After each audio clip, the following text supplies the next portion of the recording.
Welcome to Pennsylvania Newsmakers, and as always, thanks for watching. Well, two of the state's leading reporters look at the year past and take a little look at the year ahead. But first, two mid-state mayors report on the progress of their cities. We'll do all of that following these words. This is Pennsylvania Newsmakers, a fast-paced, unrehearsed weekly discussion with and about the leaders who shape your world. And now, here's your host, Terry Madonna. Well, we started a couple years ago having Rick Gray, the mayor of Lancaster, and Kim Bracey, the mayor of York, on the program to talk about urban life, city life. These are mid-sized cities. Would you, both you mayors, agree? Mid-sized cities. They have a range of problems that cities face. They also have had some success. I'll start with Mayor Bracey. All right, 2016. What would you point out as the big success story in York? Yeah. You can have more than one. Well, there are quite a few things. I mean, people are gravitating back towards cities. We see that across the country, but definitely in our smaller cities. And that's a huge win for all cities. People are taking more ownership in their communities and really helping cities grow. York is experiencing all of that, from small businesses to our larger businesses that are coming back into the city. And those are huge wins for us. Yeah, maybe it's the price of gasoline, but I won't go any further. Go ahead, Rick Gray, Mayor Gray. Well, I'd say economic development has really taken hold in the city of Lancaster. Ed Rendell once described to me building a city is like pushing a boulder up a mountain. And you get to the top and you go over the peak and you start chasing the boulder. I don't know if we're chasing the boulder yet. But, we are. things are happening, very positive things. In addition, I appointed a committee to combat poverty to come up with a strategic plan. And they reported back with a very realistic 15-year strategic plan to cut poverty in half in the city of Lancaster. So both of those. Yeah, let's talk about urban. Oh, go ahead. You want to add something? I mean, it goes back to having jobs in the economy. And I'm sure your report depicted that. Yeah. Well, the report's called One Good Job. One Good Job, Good job. Let's talk about I've always divided the cities, and it's probably the bad way to think about it, Mayor Bracey. You got the downtown section, then you got the neighborhoods. A lot of attention has been paid in recent years to the downtowns. It's the neighborhoods that probably need the focus now, even though, as you point out, you need a healthy and vibrant some mix there. You do, and we experienced that when I worked for John Brenner as his community development director. I mean, the focus was on our neighborhoods, and it continues to be. We have to have home ownership. That's where our property tax revenue comes from. We have to have the economy thriving, though, as well. So our urban core areas around the downtown, in my opinion, are as strong. We were the city's first, the Commonwealth's first Elm Street designation by the state, and that helped infuse dollars to help us revitalize areas right around the downtown, which are our neighborhoods. Yeah, so the urban core, the city core, I mean, shops and restaurants and vibrant, I mean, that has to be a draw, doesn't it? Well, downtown is everybody's neighborhood. It doesn't belong to anybody. That's a great point. It's everyone's. On the other hand, if you build a new hotel downtown, if the private sector builds a new hotel downtown, people see that. They don't see regular inspections of apartments. They don't see litter cleanup. They don't see single hauler trash. These other things become every day accepted. We have done more and spent more outside the downtown than in the downtown. On the other hand, it's not as dramatic what's happening. Plus, the private sector is going to be attracted to where they can make money, and more power to them. Go ahead. And that's the thing I think people fail to realize. The city's dollars are only so much, and the dollars we get are usually from HUD, Housing, Urban, and Development, that we use in our neighborhood. The private investors that want to build up our downtown and make that thriving, we welcome that. Yeah, I've often made the point that in some respects you have the toughest governmental job in the country. Here's why. And you agree or disagree with me. You've got many of the problems, for example, mid-sized small cities, as big cities do. In addition, you don't have the revenue sources that the state government has and the federal government has. You got the problems, and you have limited access to revenues to deal with them. We have more creativity. We do. We do. If you want to have any choice? More guts. If you want to look what's happening in government, the federal level, in my opinion, is frozen. The state level, darn near the same thing. Actual innovation and happening is at the local level, and it's true nationwide. Yeah. If you go to a conference of mayors or a meeting of the League of Cities, National League of Cities, you'll see it's happening at the local level, the government closest to the people. So that's because you don't have the revenue. You're forced to be innovative? We have to be creative. We have to take care of home because we're not getting the assistance. Mayor Gray and I have been in the trenches dealing with. We can't print money. You can't print. Our favorite. All right, I'm chatting with Mayor Gray and Mayor Bracey, the mayors of Lancaster and York, respectively. We're going to get into the challenges and the problems that cities face, and we'll do that in a moment. This broadcast of Pennsylvania Newsmakers is presented by the Pennsylvania Chamber of Business and Industry, now celebrating 100 years as the statewide voice of business, and by the Pennsylvania State Education Association and Partners for Public Education, bringing the power of a great education to our schools, our students, and our communities.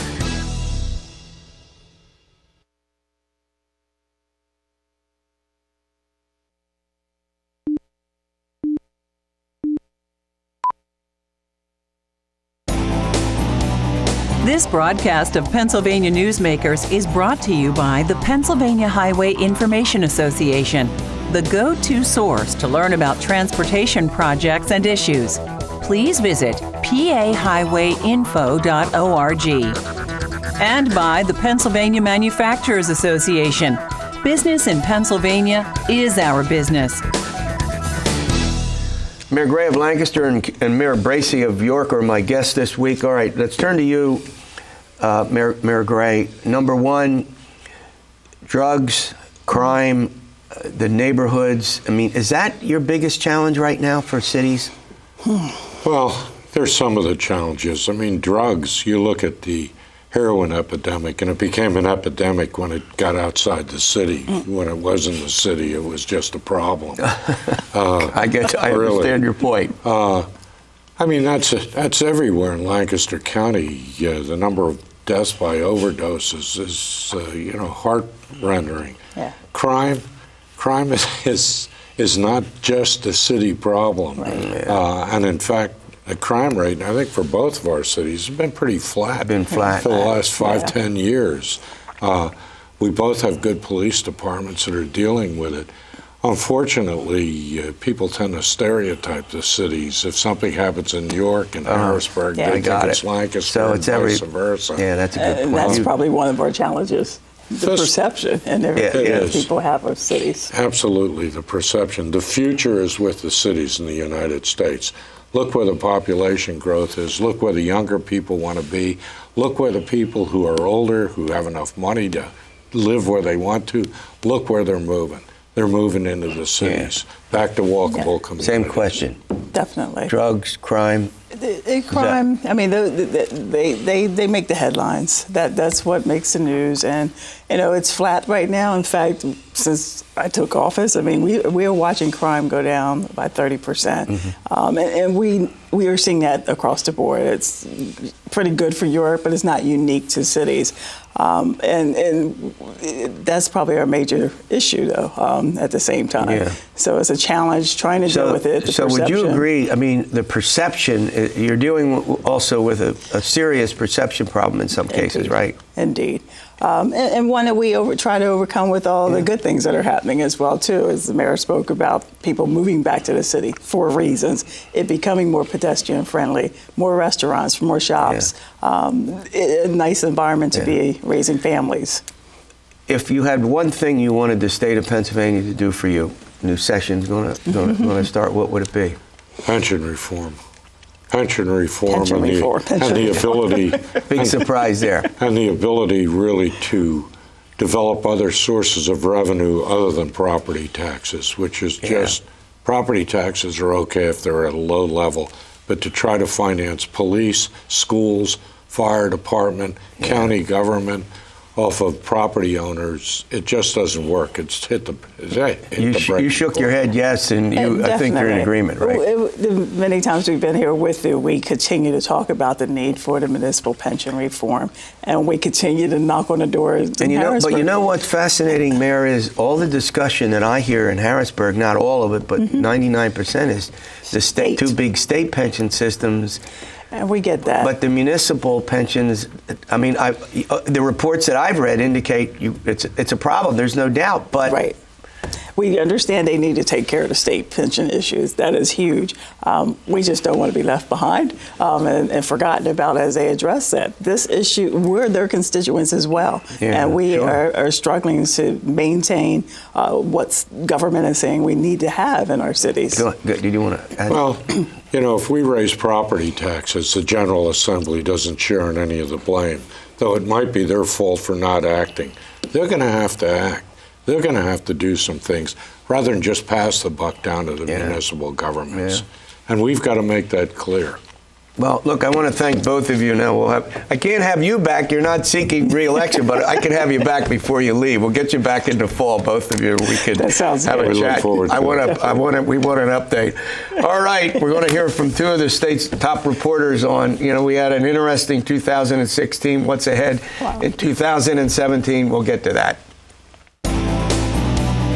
This broadcast of Pennsylvania Newsmakers is brought to you by the Pennsylvania Credit Union Association. Pennsylvania Credit Unions, where people are worth more than money. To find a credit union that is right for you, check out ibelong.org. And by the Energy Association of Pennsylvania, Pennsylvania's energy information source.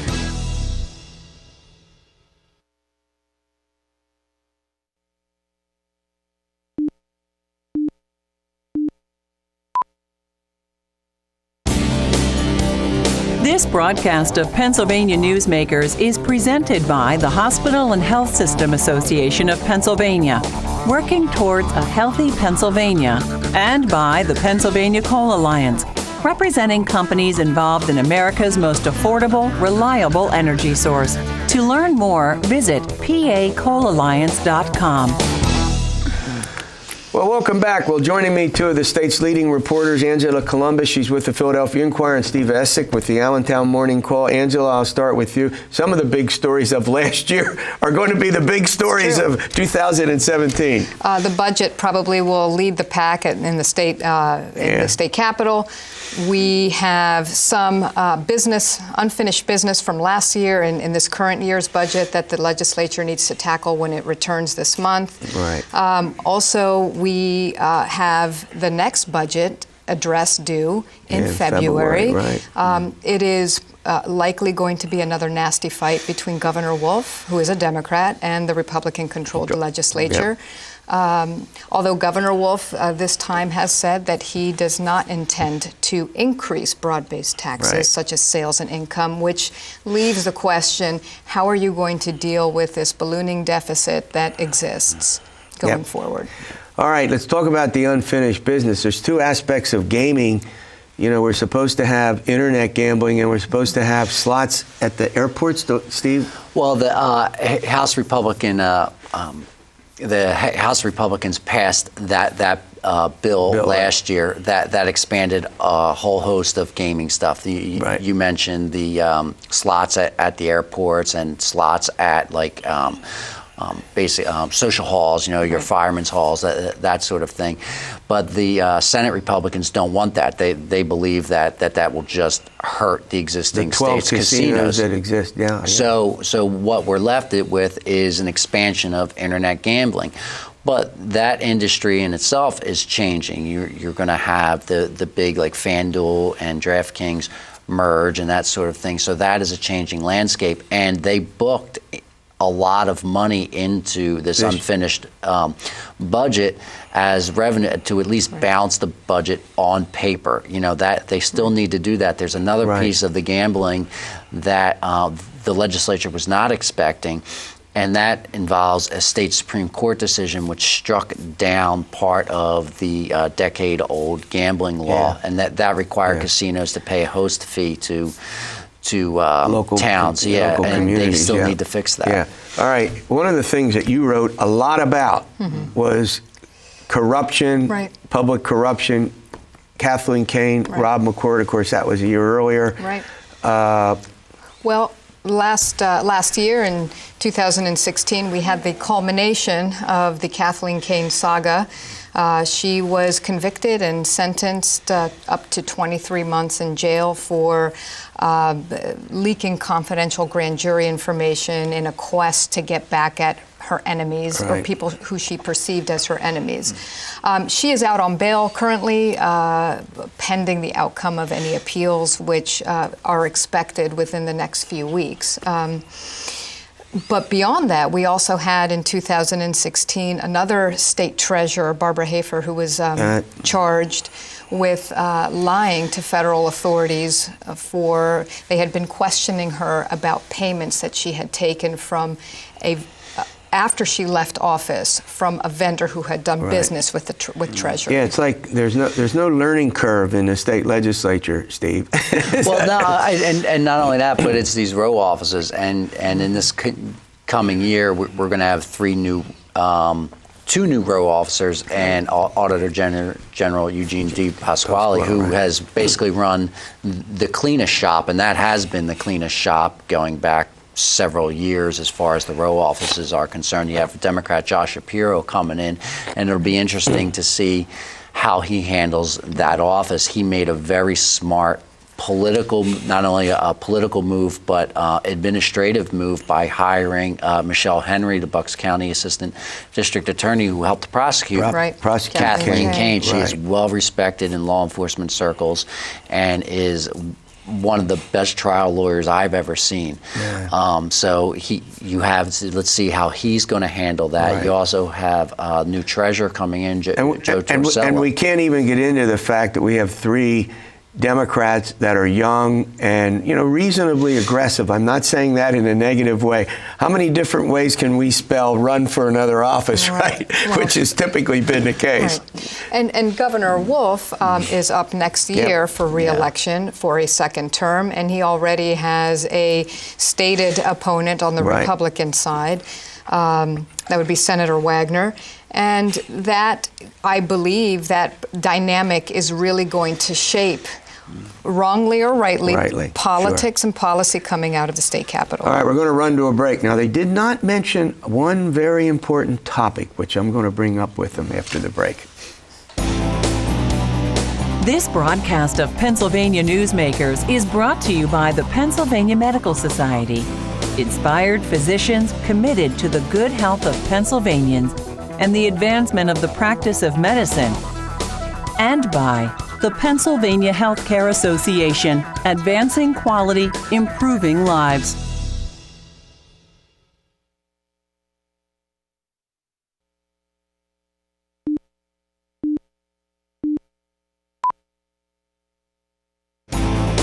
This broadcast of Pennsylvania Newsmakers is brought to you by the Pennsylvania Business Council and by the Pennsylvania Business Council Education Foundation.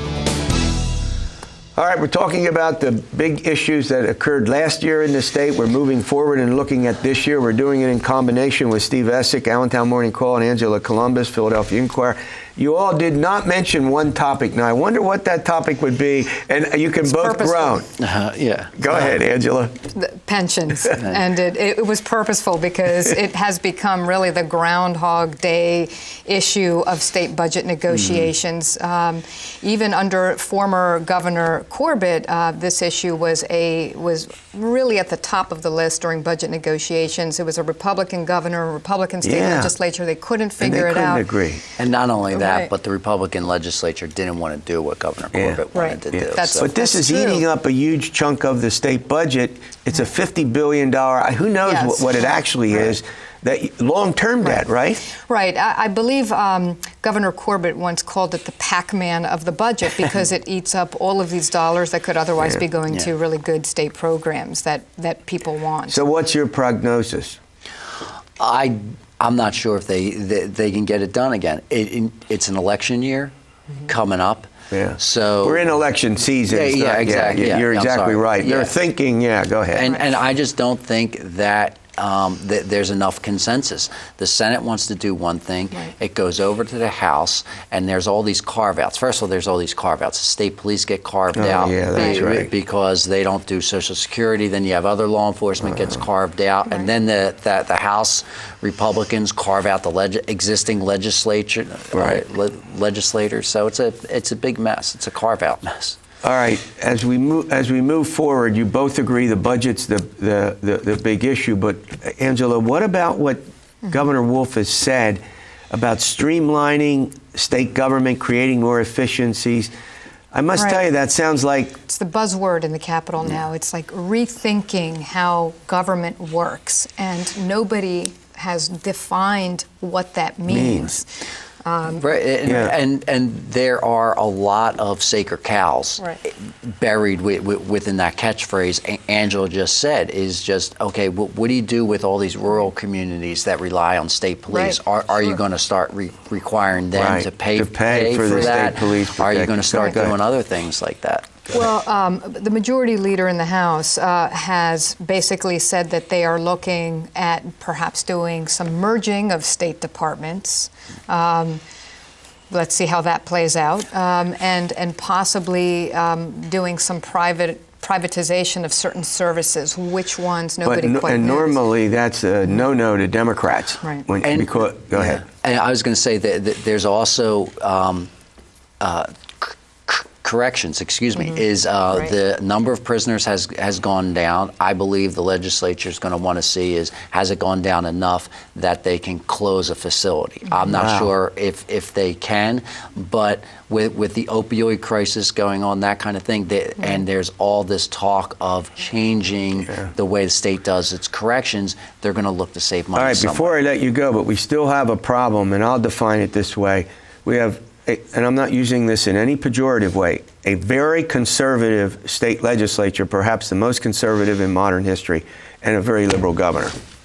You also have, if I'm going to take this as a much larger conservative legislature. Yeah, large and conservative. Yes, they just are being sworn in this month.